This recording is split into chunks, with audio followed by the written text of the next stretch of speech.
In many parts of the UK, and in other countries, you'll find that 4G and 5G internet is advertised as being faster than your typical home broadband. With 4G, you can typically get download speeds of 50 to 100 megabits per second, and with 3's 5G hub, we're able to achieve download speeds of 250 to 300 megabits per second. If you're stuck with speeds of less than 50 megabits, it may be very tempting to ditch your home broadband and use 4G or 5G internet instead. In this video, we'll explain the pros and cons of 4G and 5G internet. We'll explain who this technology works for, and the types of people that would be best sticking with a regular fixed-line broadband connection.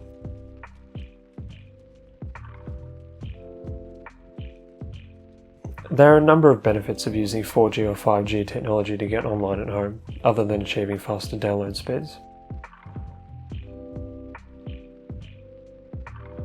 In the UK at least, it's generally possible to get a mobile broadband plan for less than you'd pay for a similar fixed line connection, and if you don't need unlimited data, you can save even more money. With a 4G or 5G router, you don't typically need an engineer to come over to help you get set up. All you need to do is put the SIM card in the router, plug it in, and you're ready to go. As we showed in our 5G hub review, the process is quite straightforward.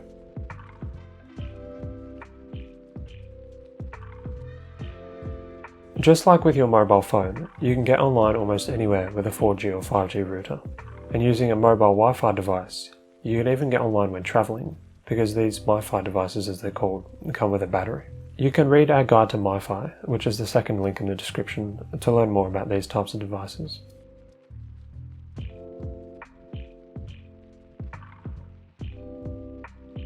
Although there are significant advantages to using 4G or 5G to get online at home, there are also some disadvantages to using this technology.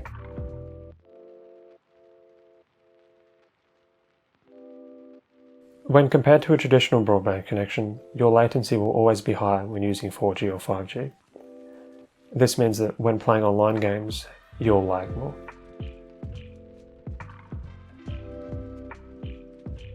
In general, the speeds offered by 4G and 5G are much less consistent than fixed-line broadband. Your speeds may drop at times, and they may be considerably higher at others. Your speeds may also vary depending on where in the house you've positioned the 4G or 5G device.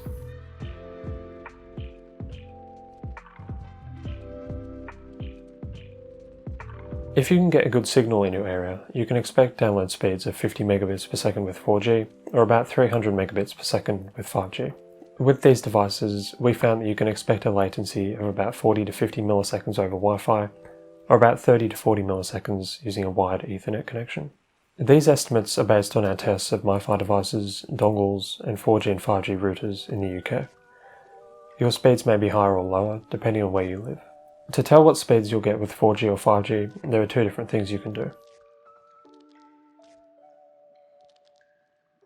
In general, the speeds you get with a dedicated 4G or 5G router will be similar to the speeds you get on your phone, especially if the two use the same mobile network. Try to disconnect from Wi-Fi and use a speed testing app to see what sorts of speeds you can achieve.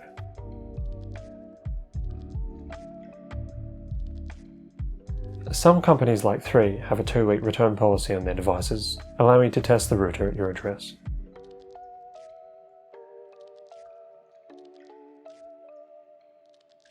"4G or 5G internet is best for people who mostly care about their download and upload speeds, rather than their latency. If you play online games quite often, it's probably best to stick with traditional broadband for now, especially if your download speeds are quite decent.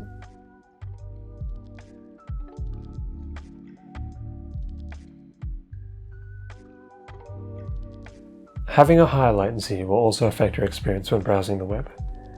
The initial loading of web pages might be a bit slower, and things might seem a bit less snappy in general. However, most of the time, the difference isn't very noticeable. If your current internet speeds are quite slow, it's often worth getting faster downloads, even if your latency does increase a bit.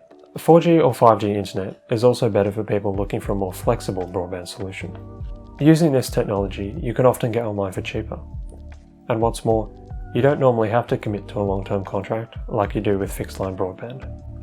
To learn more about 4G and 5G internet technology and the best types of these devices to get online with, you can read our mobile broadband guides, which we've linked to in the description. We have guides on dongles, MiFi devices, and 4G and 5G routers, as well as reviews of these devices. These articles explain the pros and cons of each device, as well as whether or not they're worth buying.